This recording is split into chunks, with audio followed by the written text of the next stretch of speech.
Welcome to Comfort TV, the channel news, bringing you verified and balanced news from Nigeria and around the world. I am Faith Kevin. Thank you for joining us. This morning, first the headlines. Governor Otti says Southeast governors are working on Nnamdi Kanu's release. Ogoni Group rejects oil plants, demands Sarawiwa's exoneration before exploration. Nance warns oil cartels to hands of Dangote refinery. Kwankwaso denies writing letter to APC chairman to join party. Vice President Shettima charges NDA cadets to be patriotic. Nigeria secures affordable HIV prevention at UNGA. On business, NUPRC approves Total Energies' $510 million deal with Shell and Agip. On the foreign scene, former French President Sarkozy gets 5-year jail term in Gaddafi campaign finance scandal. Former FBI Director James Comey indicted by Department of Justice. On sports, U.S. vows to block any attempt to ban Israel from 2026 World Cup.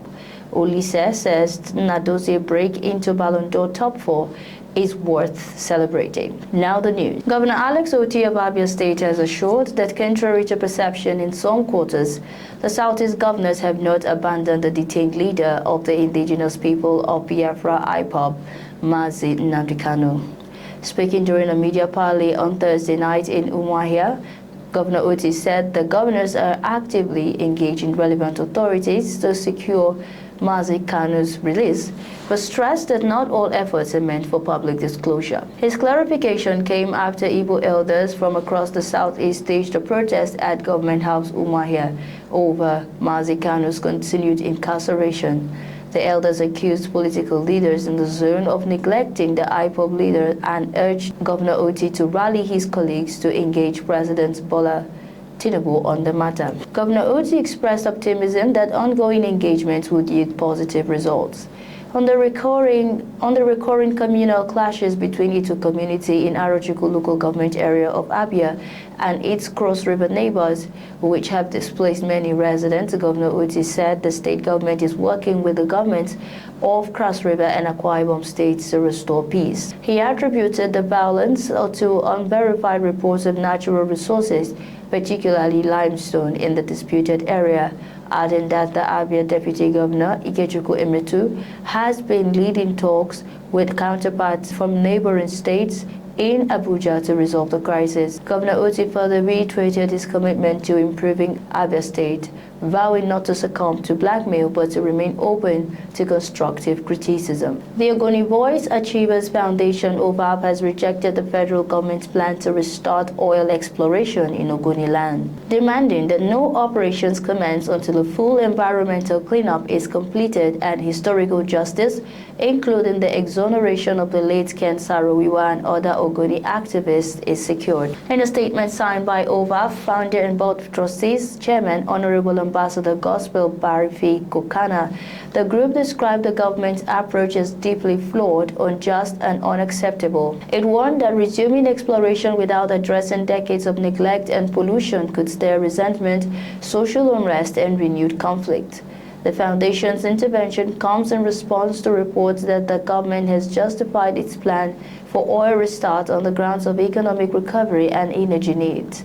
But Ambassador Kokana faltered that position, pointing to a lack of genuine consultation with the Ogoni people.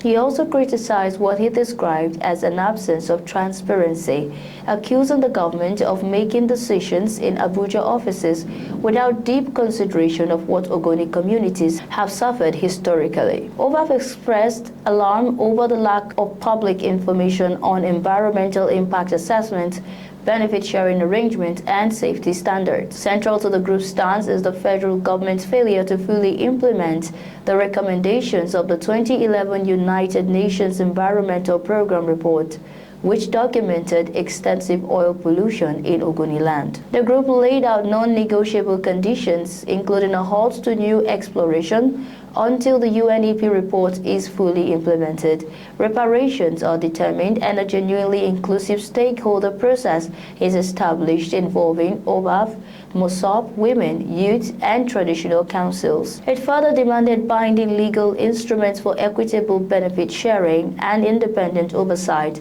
of environmental safety. in a symbolic appeal, OVAF called for the exoneration of Ken Saro-Wiwa and 8 other Ogoni activists executed in 1995, saying it was necessary for restoring dignity to affected communities. Ambassador Gokana further made a direct appeal to President Bola Tinubu and relevant agencies to listen to the voices of the Ogoni people and to respect their rights, lives, lands, and futures. The National Association of Nigerian Students, NANS, has urged stakeholders in the oil and gas sector to support the smooth operations of the Dangote refinery, describing it as a project with the potential to reduce Nigeria's dependence on fuel importation and improve energy availability in the country. The position was contained in a statement signed by President of NANS, Comrade Olushola Oladoja, in which the association said it will oppose any action that could hinder the refinery's success. NANS appealed to groups such as the Depot and Petroleum Product Marketers Association of Nigeria, DAPMAN,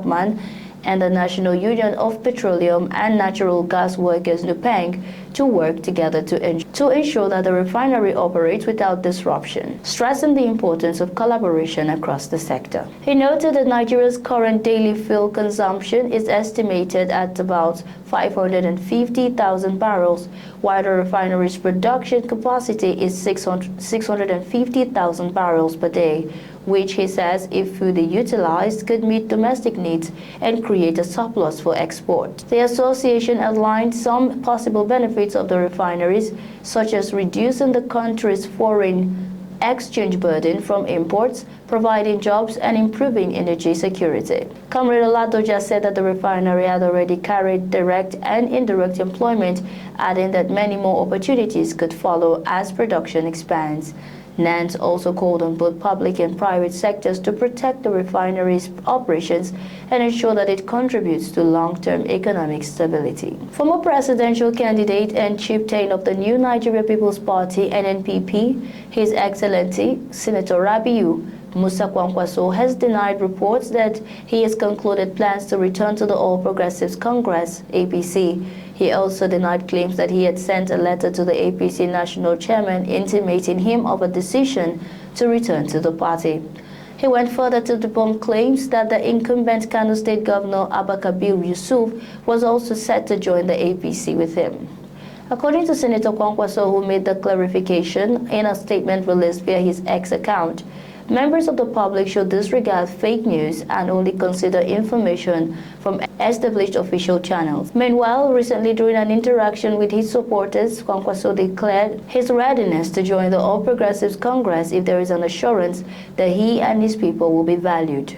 The former Kano State Governor also boasted that he was one of the founding leaders of the APC, but left because during the tenure of former President Muhammadu Buhari, they were not given any recognition or compensation for their roles in taking the party to power.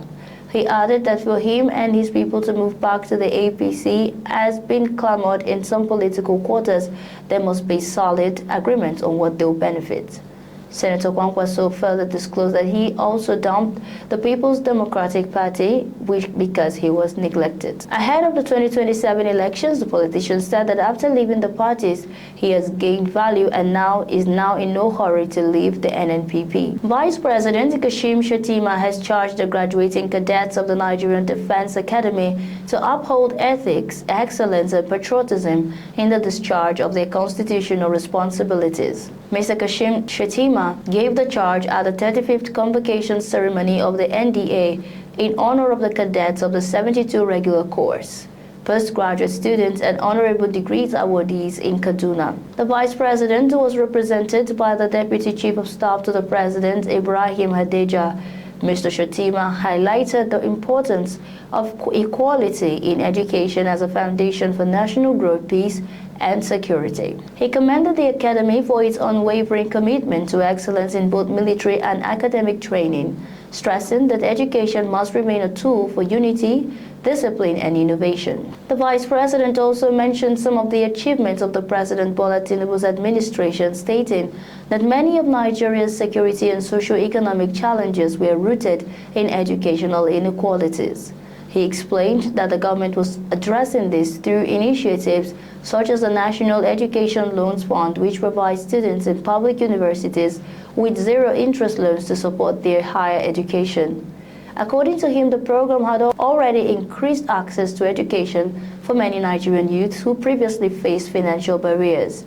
He further urged the cadets and postgraduate students to demonstrate the value of their training as they step into larger responsibilities in society. He advised them to imbibe the ethics of the character building and academic excellence that they had received at training. Comfort TV, the channel's news, returns shortly with business, foreign, and sports news.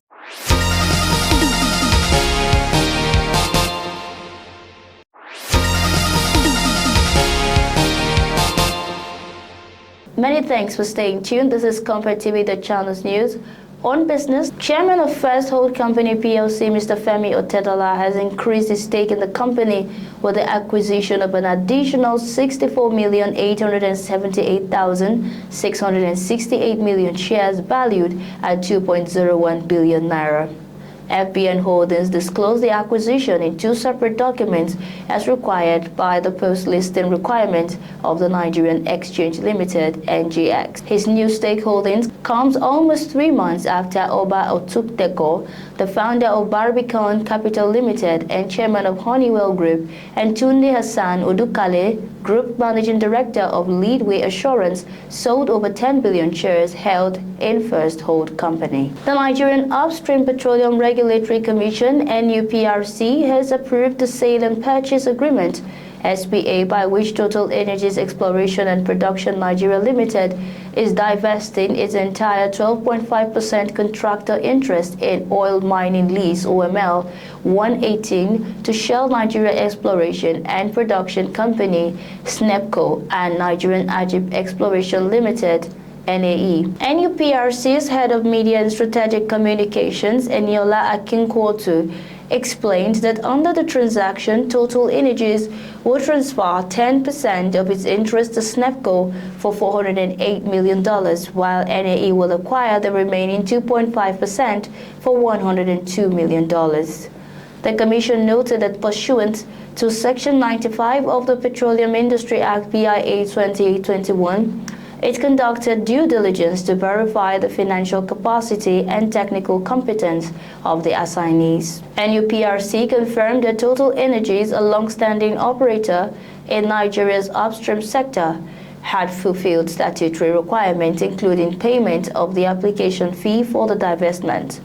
It added that SNEPCO and NAE will take over the decommissioning and abandonment liabilities, as well as host community obligations previously owed by Total Energies to the federal government in respect of the divested interest. On the foreign scene, former French President Nicolas Sarkozy has been sentenced to 5 years in prison after a Paris court found him guilty of criminal conspiracy in a long-running case tied to millions of euros allegedly channeled from the late Libyan leader Muammar Gaddafi to bankroll his 2007 election campaign. The 70-year-old former president led France between 2007 and 2012.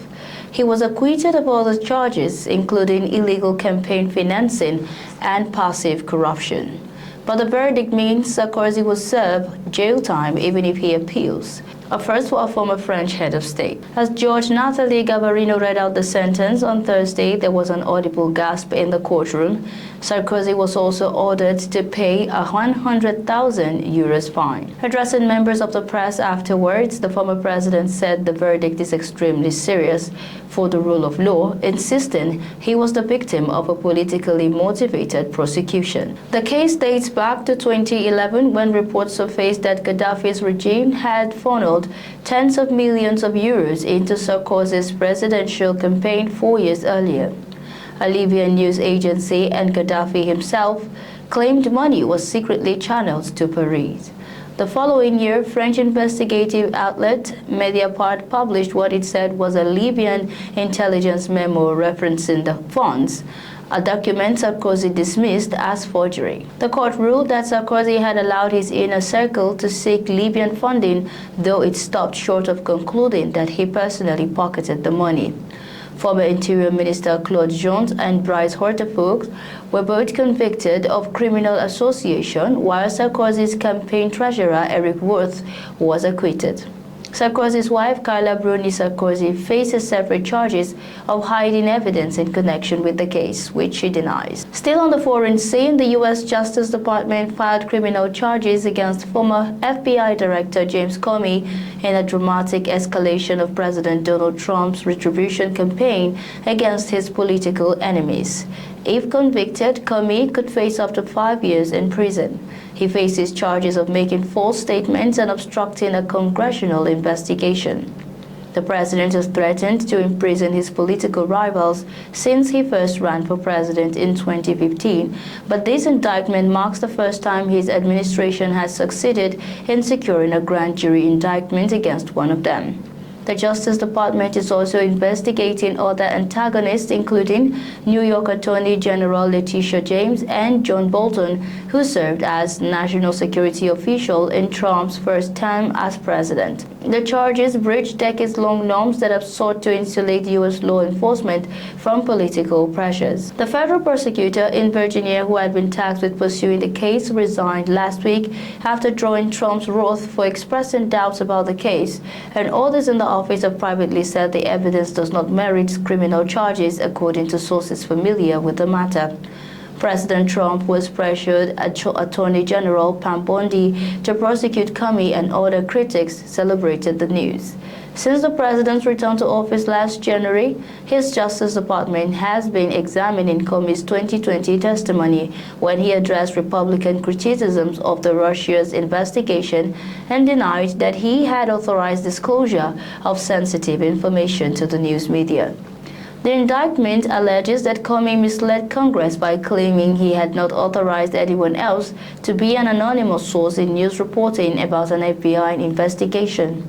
Trump's administration has carried out a sweeping campaign to remake the Justice Department, which the president alleges was used as a political weapon when he left office in 2021. President Trump faced federal charges of mishandling classified documents and trying to overturn his 2020 election defeat. Both cases have been dropped. On sports, the United States has vowed to prevent any attempt to ban Israel from the 2026 World Cup, which it will co-host with Mexico and Canada.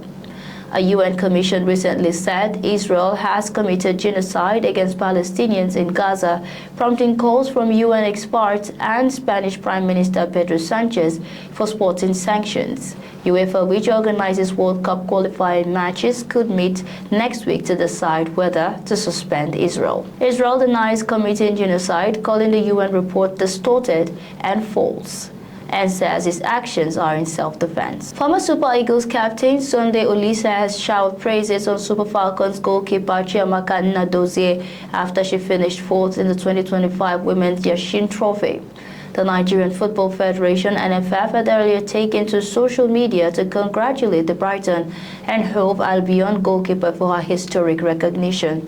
Reacting to the post, Oliseh, who enjoyed successful spells at Juventus and Borussia Dortmund during his career, reposted the NFF's message and added his own heartfelt tribute. Nnadozie, who moved to the English Women's Super League this summer after a stellar spell at Paris FC, has enjoyed a sensational year. She played a key role in Nigeria's 10th Women Africa Cup of Nations triumph, where she was named best goalkeeper of the tournament. The 24-year-old has already made an immediate impact in England, keeping a clean sheet on her debut against Aston Villa and earning the Player of the Match award.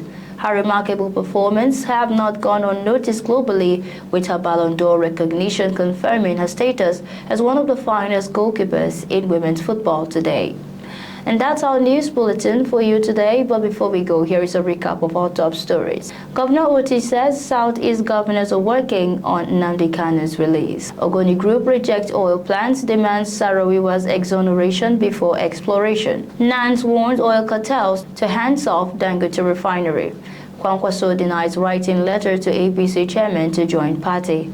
Shatima charges NDA cadets to be patriotic. On business, NUPRC approved Total Energies' $510 million deal with Shell and Egypt. And on the foreign scene, former French President Sarkozy gets 5-year jail term in Gaddafi campaign finance scandal. Former FBI Director James Comey indicted by Department of Justice. And on sports, U.S. vows to block any attempt to ban Israel from 2026 World Cup. Olisa says Nadozie breaks into Ballon d'Or top 4 is worth celebrating. Thanks for watching. For breaking news, exclusive interviews and more, follow us online at COMFORTTV.CHANNEL on all platforms. Remember to like and share our videos, subscribe to our channel and click on the notification bell so you don't miss out on any updates. I am Faith Kevin. Until next time, stay informed, stay connected.